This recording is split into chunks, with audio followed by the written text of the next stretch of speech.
부동산 시장 엄청 안 좋다고 하잖아요. 근데 거래하는 물건들의 숫자가 좀 많아졌다.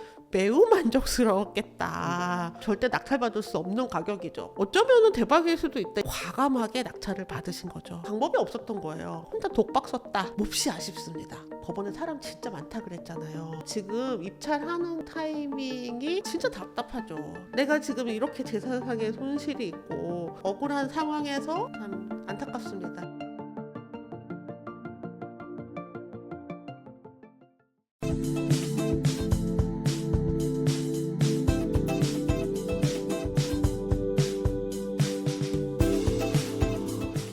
안녕하세요.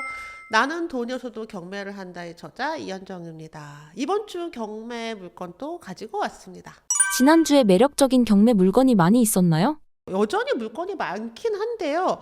아직 이렇게 막 신건들이 쏟아지고 있지는 않고요. 1914건의 물건이 나왔어요.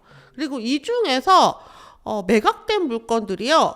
약 1100개. 그러니까 지난주에 1100개 물건이 누군가한테 새 주인을 만나서 낙찰이 된 거죠.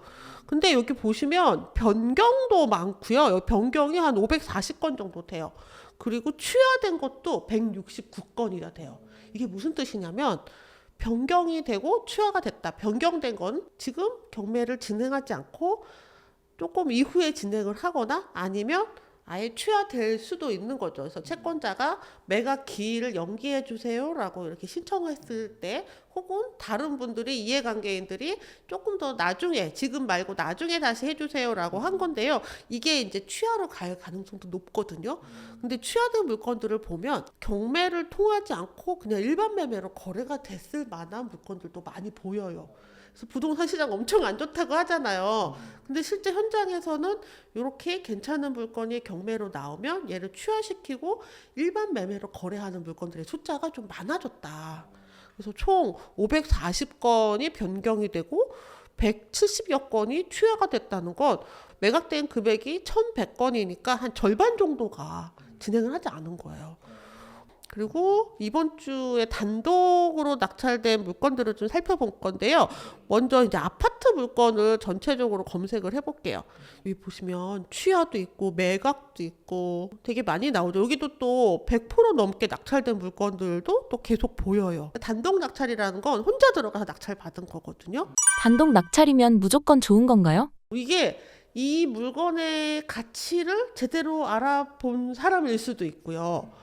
어쩔 수 없는 상황에서 낙찰받은 것일 수도 있어요. 그래서 예시를 좀 보여드리면 지금 최저 매각가가 6억 4,640만 원. 그런데 낙찰가가 6억 4,700만 원. 단독이 아니면 절대 낙찰받을 수 없는 가격이죠. 그래서 지금 이 물건이 마지막 실거래가가 2021년 8억 8,800만 원이었거든요. 너무 오래전이에요. 그러니까 실제 이 물건의 가치가 얼마인지를 제대로 판단하기가 매우 어려운 물건인 거죠. 근데 지금 나와 있는 가장 저렴한 매물가가 7억 원이에요. 낙찰가가 한 6억 5천이거든요. 이 물건은 낙찰을 잘 받은 건가요? 만약에 이게 유찰이 되잖아요. 그러면 굉장히 경쟁자들이 몰려들었을 거예요. 그리고 실제 낙찰가랑 많이 차이가 나지 않게 낙찰이 됐을 것 같아요. 그래서 10%는 못 되지만 그래도 나쁘지 않다라고 보고 있어요. 그런데 이 물건은 입찰가를 결정하기가 좀 많이 어렵지 않았을까. 여기서 관건은 이 7억 원이 실제 거래 가능한 가격이냐 아니냐는 현장에 답이 있겠죠. 그리 나쁘지는 않다. 근데 어쩌면 대박일 수도 있다. 이게 참 애매한 구간인데 과감하게 낙찰을 받으신 거죠. 인근의 구로동, 광명 이런 곳에 있는 아파트들이 좀 높게 낙찰된 건 86%에도 낙찰이 되고요. 또 낮게 된 거는 68%에도 낙찰이 됐거든요. 근데 이 물건은 이제 80%에 딱 정확하게 낙찰을 받은 셈이죠. 그래서 조금 더 저렴해도 괜찮겠지만 이 정도도 나쁘지 않다. 이제 입주할 수 있는 그런 실거주가 가능한 아파트니까 말이죠. 인천 청라에 있는 엑슬로 타워입니다. 최저 매각가가 4억 7,250이고요. 낙찰가는 5억 1,200만 원이었어요. 그런데 단독 낙찰이었다는 거죠. 여기서 아쉬운 게 뭐예요? 단독 낙찰이었어요. 최저가를 써도 됐다 이거죠. 네, 최저가를 쓰면 얼마예요? 4억 7,200인데 조금 높여 쓰신 거죠. 경쟁자가 있을 거라고 생각을 해서 이런 거 조금 아쉽다. 근데 5억 1천만 원으로 해도 잘 받은 건가를 좀 보려면 최근에 실거래가와 또 나와 있는 매물가를 좀 보려고 해요. 실거래가는 5억 원이었어요. 작년 12월 달에. 그러면 낙찰가가 실거래가보다 더 높잖아요. 근데 지금 나와 있는 가장 저렴한 매물은 5억 5천이에요. 그러니까 가격이 조금 오르고 있는 시점으로 보입니다. 그리고 이게 이제 실제 거래가 되는 가격인지는 현장에서 좀 확인해 봐야 되는데, 이렇게 실거래가랑 호가가 차이가 있을 때는 얘가 오름세인지 아니면 하락세인지를 좀 판단을 해 봐야 돼요. 그래서 5억 1천? 조금 다소 높기는 하다. 만약 단독이었으니까 4억 7천이었으면 매우 만족스러웠겠다 라는 생각을 하게 됩니다. 여기도 최근에 이제 이 지역에 비슷한 물건들이 쭉 있는데요. 높은 거는 76%, 또 낮은 거는 72%의 낙찰이 됐었죠. 근데 이 물건은 70%의 낙찰이 된 거예요. 인근의 다른 물건들을 봤더니 76%로 낙찰을 받는 게 적정해 보였잖아요. 76%를 쓰셨죠. 근데 아무도 안 들어왔기 때문에 그냥 70%로 낙찰 받을 수 있었다. 이럴 때 몹시 아쉽습니다. 좀 특이해요. 이 물건은 100% 물건이죠. 100%의 단독으로 낙찰을 받았습니다. 보시면 여기 써있죠. 임차인이 전세 사기 특별법에 따른 임차인 우선 매수 신고서를 제출했다. 이렇게 이 동네 가격이 많이 오른 것 같지도 않은데 혼자 들어가서 단독으로 감정가 낙찰을 받은 거예요. 뭐지? 여기가 이 동네가 더 좋은가? 라고 생각을 해 봄직도 한데요. 여기는 이제 힌트가 있습니다. 여기 임차인이요. 이곳에 9,900만 원의 전세를 살고 있어요. 그리고 앞선 근저당이 있습니다. 앞선 근저당이 있고 이 사람은 후순이에요. 그 앞선 근저당과 이 임차인의 전세금을 합친 금액이 지금 낙찰 금액과 거의 맞습니다. 이분은 방법이 없었던 거예요. 만약에 이게 유찰이 된다 하더라도 자신의 보증금을 다 돌려받지 못하죠. 대항력이 없는 임차인은요, 낙찰자가 나가라고 하면 나가야 되거든요. 자신의 보증금을 어차피 다 못 지켜요. 그러면 시세보다 조금 더, 아주 많이 더 쓰신 건 아니고요. 여기가 동네가 1억 5천에서 1억 8천 정도 왔다 갔다 하거든요. 근데 이분이 낙찰가가 1억 7천이니까 그리 나쁘지 않은 가격에 그냥 시세에 샀다라고 보시면 돼요. 이분이 시세에 산 이유는 명백하죠. 자신의 보증금 어차피 다 못 지키니까 그냥 사자. 어차피 잃어버릴 돈이고 여기 살기가 괜찮아 보여요.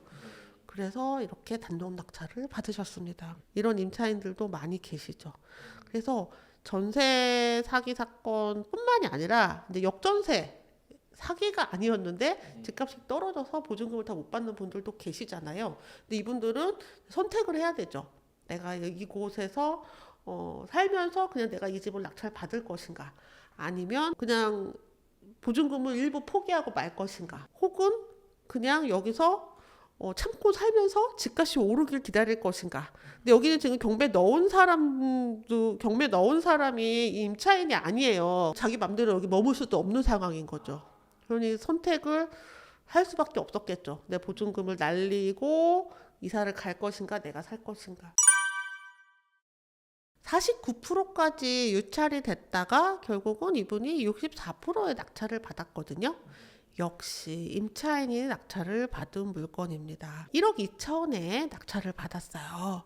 그래서 이 임차인이 직접 자신의 집을 낙찰을 받은 물건이고요. 이분이 경매도 직접 넣었어요.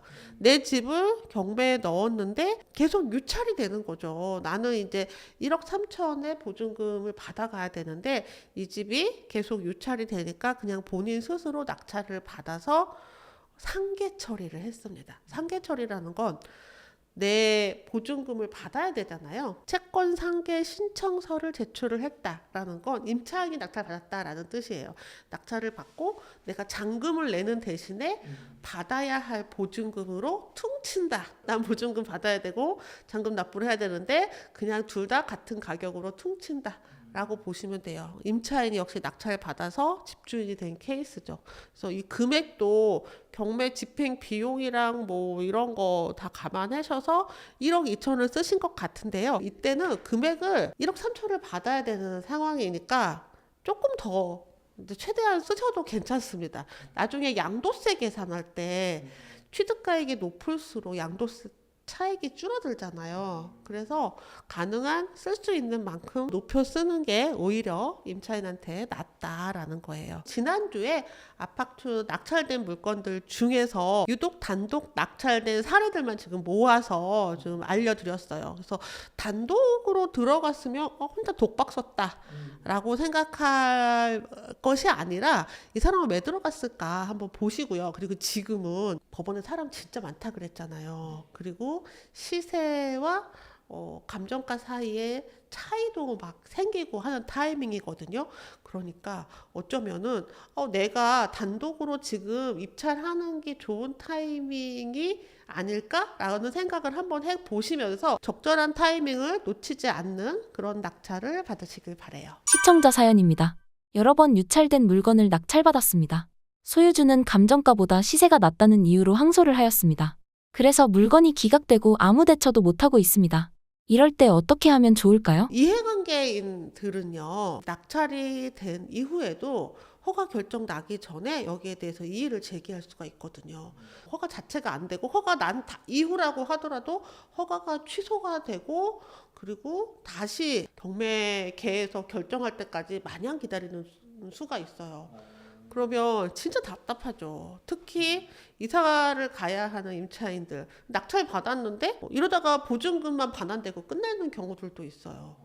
거꾸로 보면은 소유자 입장에서는 소유자의 재산이잖아요. 뭔가 뭐 갚아야 될 돈이긴 하지만 근데 이 소유자의 사유재산을 매각하는 데 있어서 법원은 신중할 수밖에 없습니다. 그러니까 이제 두 번, 세 번 잘 채무자의 이야기를 잘 들어주는 게 법원의 입장이에요. 이게 법원의 입장은 이러하고 또 소유자는 내가 이렇게 억울한 상황에서 내 집이 경매로 넘어갔다고 막 주장을 하는 상황이잖아요. 반대의 또 상황이 다른 이해관계인들이 바로 임차인과 낙찰자예요. 그럼 이분들도 법원에다가 얘기를 할 수 있습니다. 내가 지금 이렇게 재산상의 손실이 있고 경매 절차가 이렇게 계속 지연되는 거에 대해서 나는 항의한다라고 이제 경매계에다가 문건 접수를 좀 해보시는 것도 방법이에요. 근데 뭐 그게 받아들여지는지 아닌지는 판사님의 결정이고요. 다만 액션을 안 하는 것보다는 뭐라도 자꾸 얘기를 하는 게 오히려 좀 낫지 않을까 싶어요. 이 집주인 채무자의 이런 행동이 불합리하고 악의적이다라는 것을 잘 정리해서 법원의 담당 경매 계장님께 서류를 좀 제출을 하고 의견을 제시해 보시기를 권해드립니다. 보통 변호사님이 작성을 해 주시는데요. 사실 이제 비용도 들고 이게 될지 안 될지도 모르는 이거는 뭐 법률적 판단보다는 앞뒤 전후의 사정을 파악하는 이야기이기 때문에 직접 그냥 잘 육하 원칙하에 잘 쓰셔서 경매 계장님하고 의논도 해보시고 내가 이렇게 쓰면은 좀 받아들여질까요? 라고 인간적으로 접근하시는 것도 방법이지 않을까 싶어요. 어쨌든 굉장히 답답하시고 참 곤란한 상황인 거는 참 안타깝습니다. 영상 하단에 댓글 남겨주시면 또 이렇게 답변 드리도록 하겠습니다. 댓글 많이 남겨주세요.